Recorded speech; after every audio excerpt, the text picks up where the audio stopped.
ആഹാ, ഇതാര്? അമ്പിളിച്ചേട്ടനോ? അല്ല, ചേട്ടൻ വരുന്നില്ലെന്നോ വന്നാ പ്രശ്നാവെന്നൊക്കെ പറഞ്ഞിട്ട് പിന്നെന്തിനാ വന്നേ? ആവണി ഇവിടെ പറ്റി? ഓ അങ്ങനെ, കൂട്ടുകാരിക്ക് സുഖമില്ലാന്ന് പറഞ്ഞപ്പോ ഓടി വന്നതാണല്ലേ? അവളെവിടെ? ചേച്ചി മുകളിലുണ്ട്, കിടക്കുവാ. വാ.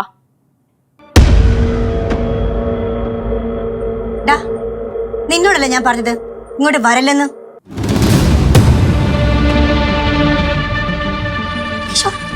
അവനെന്നെ മൈൻഡ് ചെയ്ത് പോയി. കണ്ടിട്ടുണ്ടാവില്ല.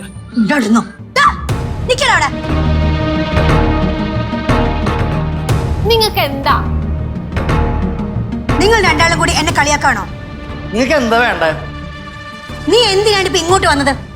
ഞാൻ ആവണി സുഖമില്ലാണ്ട് കിടക്കുന്നോണ്ടൊന്ന് കാണാൻ വന്നതാ. കണ്ടിട്ട് പോവും. കൂട്ടുകാരിക്ക് സുഖയില്ലെന്ന് കള്ളം പറഞ്ഞ് അവൻ കേറി വന്നേക്കുവാ.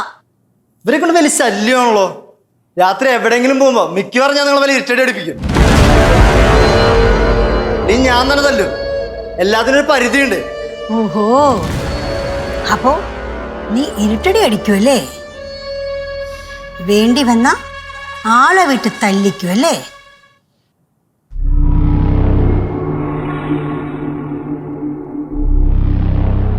ആവണിക്കൊരു പ്രശ്നം വന്നാ ഞാൻ ചിലപ്പോ ആളെ വിട്ടും തല്ലിക്കും.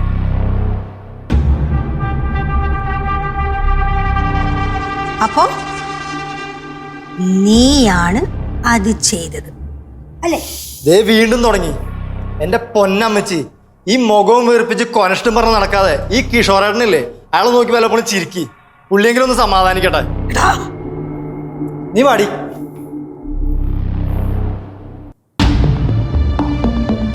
അവൻ എന്താ എന്നെ വിളിച്ചത്? അമ്മച്ചീന്നോ? സ്നേഹം കൊണ്ട് വിളിച്ചതായിരിക്കും. അമ്മയെന്നും കൂടി അർത്ഥമുണ്ടല്ലോ. അല്ല, എനിക്കങ്ങനെയാ തോന്നിയത്.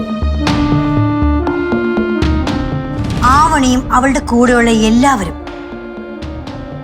കാണാൻ നിസാരക്കാരാ, പക്ഷേ അവര് നിസാരക്കാരല്ല. അവൻ എന്റെ മുഖത്ത് നോക്കി പറഞ്ഞിട്ട് പോയത് കണ്ടില്ലേ? ആവണിക്കൊരാവശ്യം വന്നാ ഇരുട്ടടി അടിക്കും, വേണമെങ്കിൽ ആളെ വിട്ടവൻ തല്ലിക്കും. എന്നാ എനിക്കതൊന്ന് കാണണമല്ലോ, അവൻ ഏതറ്റം വരെ പോകുന്നു. വെറുതെ പറഞ്ഞതായിരിക്കും. നിങ്ങളങ്ങ് തീരുമാനിച്ചാൽ മതിയോ? ആവശ്യമില്ലാത്ത സമയത്ത് സംസാരം വേണ്ട, കേട്ടല്ലോ?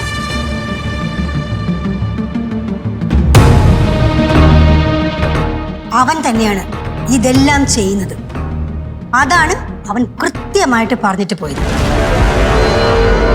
ഇനി എന്താ വേണ്ടെന്ന് എനിക്കറിയാം.